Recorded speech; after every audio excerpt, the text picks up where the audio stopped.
Oke, pertemuan pertama.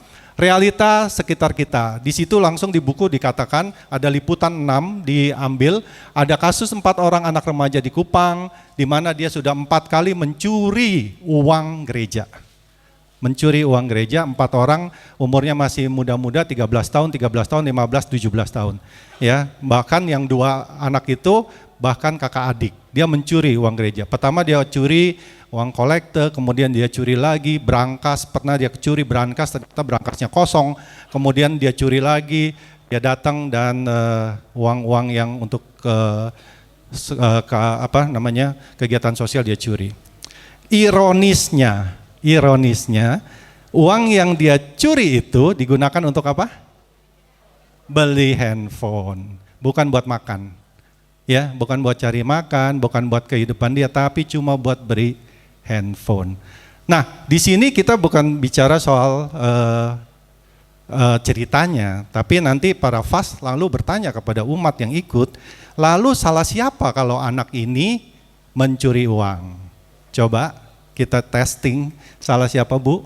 Ibu kan sudah ikut kemarin. Enggak, yang ikut mana saya sudah lupa. Oke, baik. Siapa yang mau menjawab? Kalau saya tanya, salah siapa anak itu mencuri? Pak Bucin barangkali mau jawab. Salah siapa Pak? Orang tua, oke. Salah siapa lagi? Bisa salah siapa lagi? Selain orang tuanya. Kebanyakan anak-anak itu tadi saya sebutkan SD dan sebagainya. Artinya dia sekolah. Di sekolah ada siapa? Ada guru. Apakah salah gurunya? Orang tuanya, gurunya. Salah siapa lagi? Kenapa dia curinya di gereja? Di gereja ada siapa?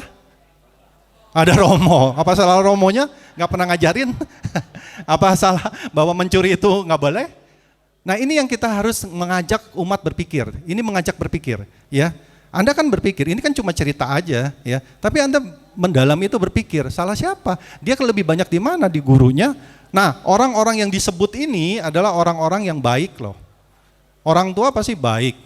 Ya, romo atau pastornya pasti baik, ya, guru pasti baik, tapi kenapa anaknya tingkah lakunya seperti ini? Ya. Kemudian kita refleksikan, apakah kita tingkah lakunya juga bukan seperti begitu? Ya. Walaupun ini realita, tapi kita refleksikan lagi ke dalam diri kita nantinya, apakah kita juga nggak seperti itu? Ya. Oke, terus itu ya. Jadi yang penting adalah bertanya ya. Bertanya, siapa yang harus disalahkan dalam hal ini? Anak-anak itu, orang tua, guru, masyarakat, atau ada sesuatu masalah yang menjadi akar dari semua tindakan kriminal itu. Kadang kita juga bisa di dalam sini, kita nggak kepikiran, tukang handphonenya juga sebetulnya terlibat. Barangkali promosinya gila-gilaan gitu kan. Siapa itu ya? Barangkali juga televisi ya. Jadi banyak kalau kita mau bilang siapa yang salah dari satu masalah itu banyak sekali ya. Nah, itu yang mesti digali ya. Nanti pertemuan itu menjadi menarik karena nanti setiap lingkungan beda-beda cara pandangnya ya. Oke, lalu kita bicara soal inspirasi kitab suci diambil dari Amos ya. Nabi Amos ini adalah nabi yang terkenal sangat tidak suka ketidakadilan ya. Jadi Anda bisa baca, kita tidak baca, tapi yang penting adalah nubuat Amos ini ditujukan pada orang-orang yang menginjak atau menindas orang miskin, lemah, menyebabkan si miskin lemah sengsara, mencari untung dan curang. Jadi nanti pada saat sudah membaca inspirasi kitab suci, Anda harus menemukan 4 hal. Pertama tanya, siapa korbannya? Oke? Anda bisa mencatat itu, bukan soal baca kitab sucinya, tanya siapa korbannya? Ya, siapa yang melakukan ketidakadilan? Bagaimana ketidakadilan itu terjadi di dalam situ. Kemudian yang keempat adalah bagaimana tindakan Allah melihat ketidakadilan itu. Ternyata Allah merubah karena dia murka, maka ketidakadilan karena terjadinya akibat monopoli ekonomi, maka dijadikanlah bukan berkat tapi berubah berkat menjadi malapetaka karena Tuhan marah.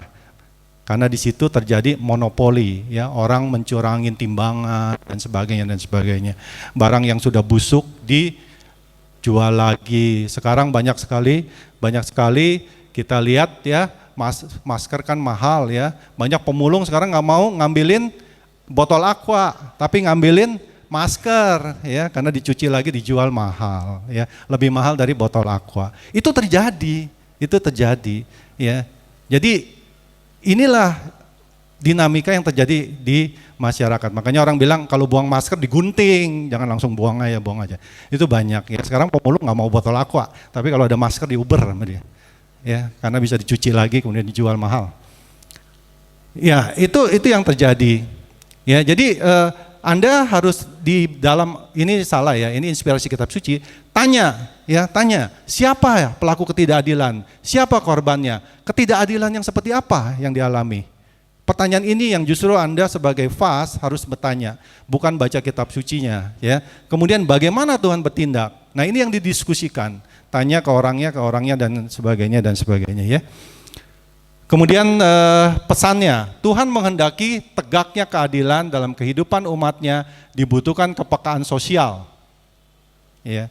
Anda juga bisa bertanya, kalau Anda bertanya apa sih maksudnya peka, daripada Anda bertanya begitu, orang tidak mau jawab ya. Anda bisa bertanya, apa sih lawan kata dari peka gitu ya.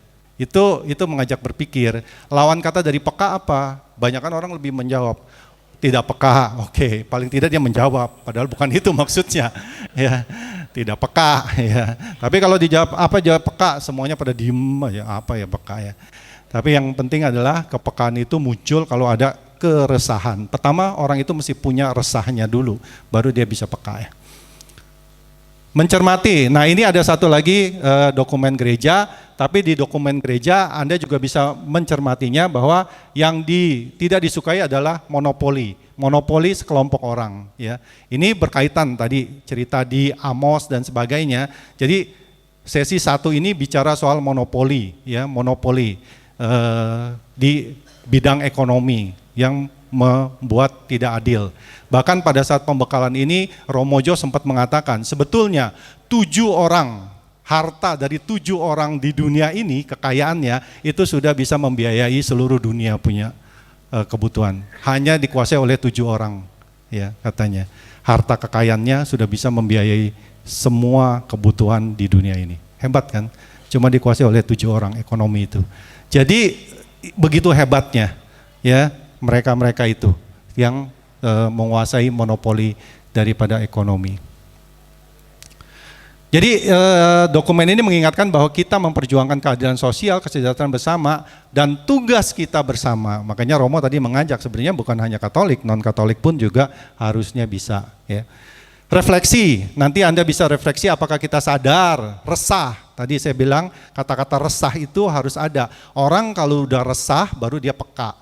Kalau orang itu tidak ada keresahan sama sekali, dia tidak memiliki keresahan, nggak mungkin dia peka. Ya, jadi resah atau bergetar hatinya. Siapa yang pernah bergetar hatinya? Ya, melihat orang miskin, orang ditindas, ya kaum papa. Kalau Anda bergetar, baru Anda bisa peka. Kalau tidak sampai bergetar hatinya, Anda tidak akan peka. Nah ini juga di dalam kelompok Anda bertanya, siapa sih yang hatinya pernah bergetar? Bagaimana rasanya kalau hati Anda bergetar? Gitu ya. Didiskusikan. Usulan aksi nyata, di situ ada 3 usulan, tapi itu adalah usulan, ya baca usulan. Yang pertama adalah kita harus keluar, jangan belanja di mall selama sebulan.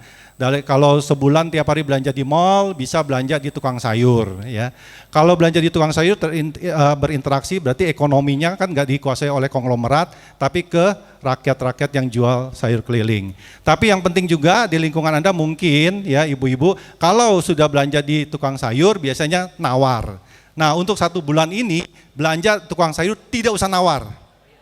Ya. Kalau dia bilang kangkung seikat berapa? 500, bayar 1.000. Ya. Ini buat Bapak, ya. Itu aksi nyata, ya. Kalau disetujuin itu bisa gitu. Telur berapa? 15.000, bayar 20.000, kembalinya diambil Bang. Ya, gitu. Ya. Begitu aksi nyata. Contoh, nggak mesti diikuti, tapi itulah aksi nyata. Kemudian di situ juga aksi nyatanya hemat air dan listrik. Kalau hemat air dan listrik Anda berpikiran mana hubungannya dengan keadilan, ternyata itu termasuk dari supply dan demand. Ya. Ternyata kalau kita bisa hemat listrik, ternyata ongkos listrik itu bisa turun, katanya secara keseluruhan biaya-biaya katanya bisa turun. Tapi ini tentunya perlu tindakan seluruh masyarakat. Ya. Makanya kita bisa mengajak umat non-Katolik sebetulnya. Kemudian yang ketiga, hidup sederhana. Ya. Jadi kalau pakai handphone, ada handphone baru, nggak usah dibeli dulu ya selama aksi puasa. Tapi nanti setelah Paskah bolehlah beli. Oke, baik, terima kasih dan kita undang pembicara kedua, Pak Kris.